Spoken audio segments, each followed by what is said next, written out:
आज बहादुरगढ़ ने अपना रखवाड़ा खोया है। मेरे पिताजी ने जब से उम्र संभाली तब से बहादुरगढ़ की सेवा करी।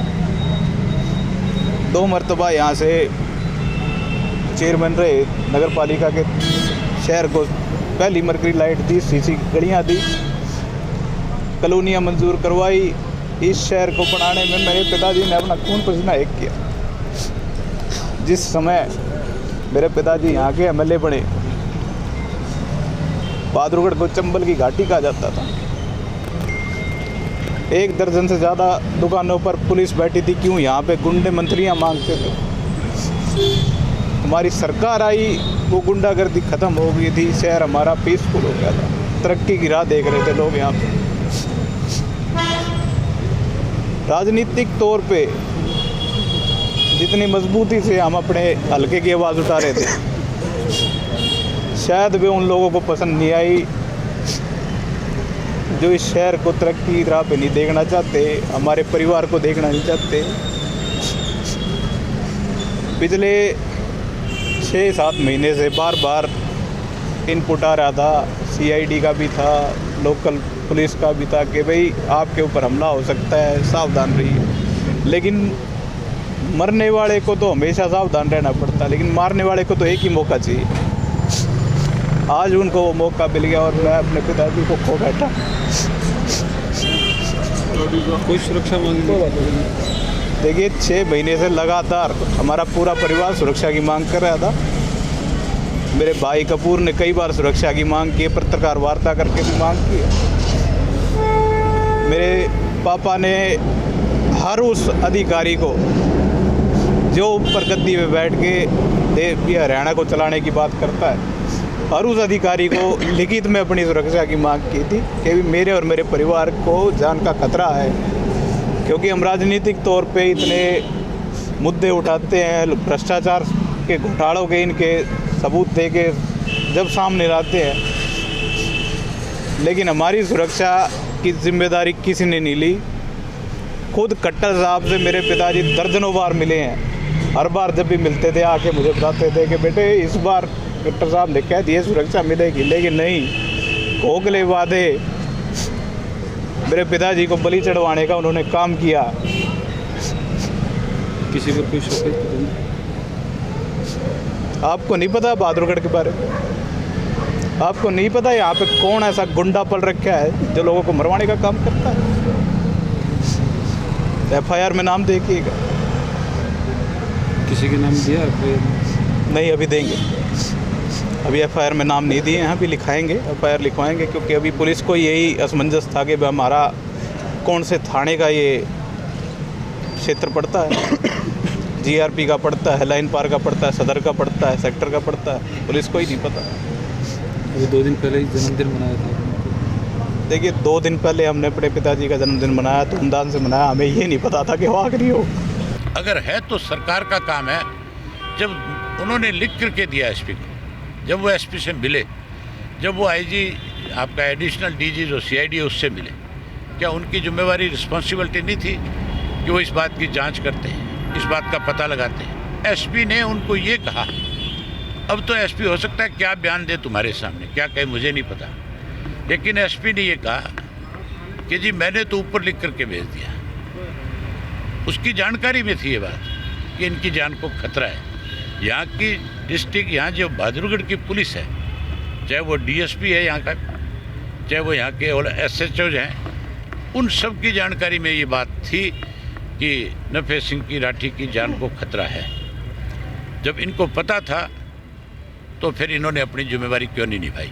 पोस्टमार्टम अभय जी 1 हफ्ते पहले भी बताते हैं कि जिला पुलिस से संपर्क किया गया सिक्योरिटी लेने के लिए। बारी बारी ये बात दोहराई गई, बारी बारी कहा गया, लेकिन मान के चलो जब दाल काली होगी, जब नीयत में खोट होगा, अगर मुख्यमंत्री अगर इस मामले को सीरियसली ले लेता, अगर आईजी सीआईडी इसको सीरियसली लेता, तो आज ये वारदात नहीं होती। और ये मान के चलो, ये सरकार की ही जिम्मेवारी बनती है कि आम नागरिक की सुरक्षा करे, और नफे सिंह राठी आम नागरिक नहीं था, ये पता है सबको। जिस प्रकार भाई हम तो रो वहाँ भाई मैंने बता तो दिया आपको, ये बात हम कोई, तो यो हाल से सब ये सारी जिम्मेवारी सरकार की। सर आज अनेक बार ये बात इन लोगों के साथ शेयर करी। राठी साहब कोई मामूली व्यक्ति नहीं थे, वो 2 दफ़ा के विधायक थे, हमारी पार्टी के प्रदेश के अध्यक्ष थे, और उसके साथ साथ जो एक्स एमएलए की एसोसिएशन है उसके अध्यक्ष थे। एक्स एमएलए ने भी मिलकर के चीफ मिनिस्टर को ये बात कही, बावजूद उसके उनको किसी प्रकार की कोई सुरक्षा मुहैया नहीं कराई गई, और उन लोगों को सुरक्षा प्रदान करते रहे जो लोग लगातार इस थ्रेट में शामिल थे।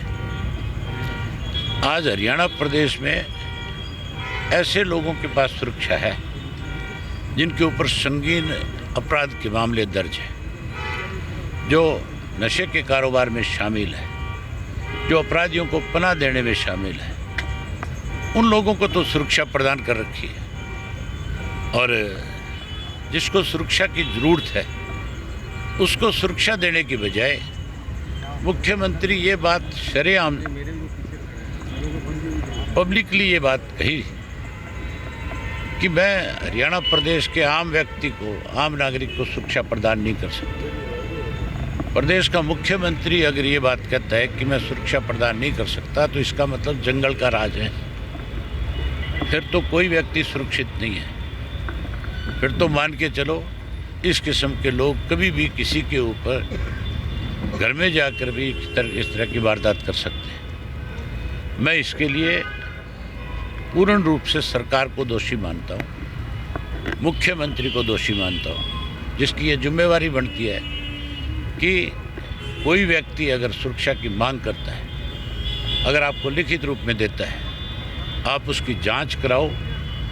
अगर उसको सुरक्षा की ज़रूरत नहीं है तो उसको लिख करके बताओ कि तुझे सुरक्षा की ज़रूरत नहीं है। अगर उसको सुरक्षा की ज़रूरत है तो उसको सुरक्षा मुहैया करानी चाहिए। मेरे अपने केस में जब मुझे थ्रेट आई थी, मेरे पीए ने जा करके जब एफआईआर लॉन्च करा तो मुझे एक दफ़ा तो सुरक्षा दी गई, फिर विड्रा कर ली गई, और उसके बाद फिर मुझे हाई कोर्ट जाना पड़ा। हाई कोर्ट से फिर सुरक्षा दी गई। आज बीजेपी का अगर प्रदेश का अध्यक्ष कहीं जाता है तो उसकी सुरक्षा में जहाँ डिस्ट्रिक्ट पुलिस लगाई जाती है, वहीं उसके साथ 2 गाड़ियाँ परमानेंट सरकार की तरफ से दी हुई है। यहाँ का जिला का अध्यक्ष भी अगर कहीं जाता है तो उसके पास भी सुरक्षा है।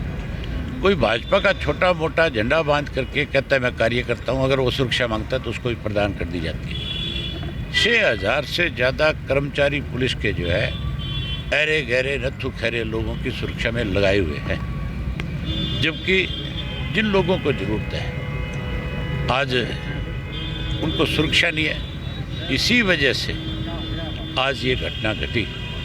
इसके लिए पूर्ण रूप से सरकार जिम्मेवार है। हम मांग करेंगे कि इसकी जांच सीबीआई से हो, इसकी निष्पक्ष जांच हो। जो लोग दोषी है उनके खिलाफ तो कार्रवाई हो ही हो, उनको तो पकड़ा ही जाए। लेकिन जिन लोगों ने उनको सुरक्षा देने में आनाकानी करी है, जिन लोगों ने कहीं सरकारी दबाव में आकर के अपनी जिम्मेवारी को नहीं समझा, उन लोगों के खिलाफ भी कार्रवाई हो।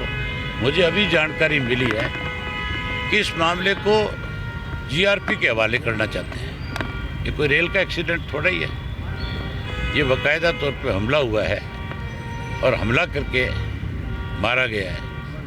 ये डिस्ट्रिक्ट पुलिस की जिम्मेवारी है, ये बहादुरगढ़ पुलिस की जिम्मेवारी है। ये मामला इन्हीं के पास रहना चाहिए।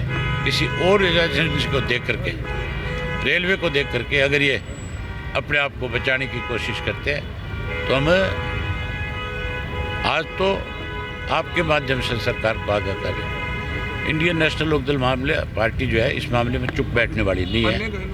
हम इसके ऊपर बहुत सख्त एक्शन लेंगे, सरकार को मजबूर कर देंगे कि सरकार जो है इस मामले की जांच सीबीआई को सौंपे। आज ही मैं कहता हूँ मुख्यमंत्री को ये कहना चाहिए, बयान देना चाहिए कि हम इसकी जांच सीबीआई से कराएंगे। अगर कोई आनाकानी करेगा तो फिर हम सख्त एक्शन। अन्य घायलों की हालत कैसी है सर? मैं अन्य घायलों से मिल नहीं पाया, यही है, बाकी लोग वो ठीक है। वो अभी खतरे से बाहर है। एक जो उनके साथ साथी था वो एक्सपायर हो गया और बाकी अब बिल्कुल ठीक है। किसी शूटर्स ने या किसी गैंग ने जिम्मेवारी ली है कोई अभी तक? ये मैंने अभी रास्ते में पढ़ा कि इसके पीछे भी ये कह कर के सरकार जो है अपने आप को बचाना चाहती है कि ये लॉरेंस गैंग का काम है। लॉरेंस गैंग का मैं तब मान सकता था कि उसकी तरफ से कोई थ्रेट आई होती, कोई कभी फ़ोन आया होता, कोई फिरौती की मांग की होती, कभी भी इस तरह की कोई उनकी तरफ से डिमांड नहीं की गई। अगर सरकार कहती है कि लॉरेंस गैंग का काम है तो फिर सरकार ने सुरक्षा मुहैया क्यों नहीं कराई? फिर सरकार की जिम्मेवारी बनती थी कि नहीं बनती थी? फिर सुरक्षा देनी चाहिए थी। हैरानी की बात है तब सुरक्षा नहीं दी और अब मेरी ख्याल इतनी पुलिस फोर्स खड़ी कर देंगे कि जैसे पता नहीं सरकार कितनी बड़ी जिम्मेवारी अब ये ले रही है कि आगे से ऐसा नहीं होने देगी।